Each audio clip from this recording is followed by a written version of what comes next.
Mesdames, Mesdemoiselles et Messieurs, salut.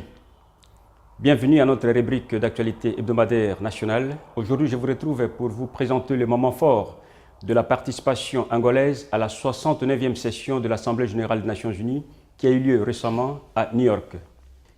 Au siège de cette organisation internationale, à New York, tout était préparé pour que le chef d'État et de gouvernement participe à ce grand événement. L'ouverture de la 69e session, le 24 septembre dernier, a été marquée par les interventions de M. Ban Ki-moon, le secrétaire général de l'ONU, et du président Barack Obama des États-Unis et Dilma Rousseff du Brésil. La présence de l'Angola, pays qui connaît une grande croissance économique ces dernières années, a été notoire durant cette réunion de l'ONU. La délégation angolaise à New York a été conduite par le vice-président de la République, Manuel Domingos Vicente, en représentation du chef de l'État angolais, José Eduardo dos Santos. Intervenant au cours de cet événement, Manuel Domingos Vicente a déclaré que le gouvernement angolais était favorable à la réforme du système des Nations unies. Le gouvernement angolais, qui plaide pour la réforme et la revitalisation du système des Nations unies, réclame le droit du continent africain d'avoir un siège au sein de membres permanents du Conseil de sécurité, a dit Messier. Pour le vice-président angolais, la réforme de l'ONU doit s'adapter à l'actuel contexte international.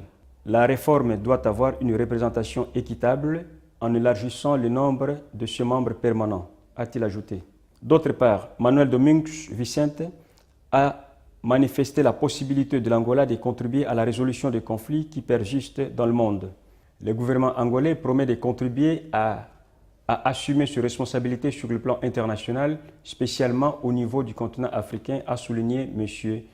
Manuel Domingos Vicente. La République d'Angola soutient les efforts qui visent à consolider la capacité de l'ONU dans la gestion des crises et considère le dialogue et la négociation comme la meilleure façon de résoudre les conflits. À ce sujet, l'Angola s'est engagé dans les processus de paix en République démocratique du Congo, en République centrafricaine et dans la région des Grands Lacs. Toujours sur la scène internationale, l'Angola a souligné la nécessité de lever l'embargo économique et financier imposé à Cuba. Sur le plan interne, le vice-président a fait connaître l'engagement du gouvernement angolais d'augmenter l'offre de services sociaux de base pour la population. L'Angola, a-t-il dit, est en train de mettre sur pied le programme de développement 2013-2017 afin d'augmenter l'offre de services sociaux à la population et la diversification de l'économie. Il a ainsi appelé la participation active des citoyens nationaux et étrangers à maintenir l'actuelle dynamique de croissance économique et sociale.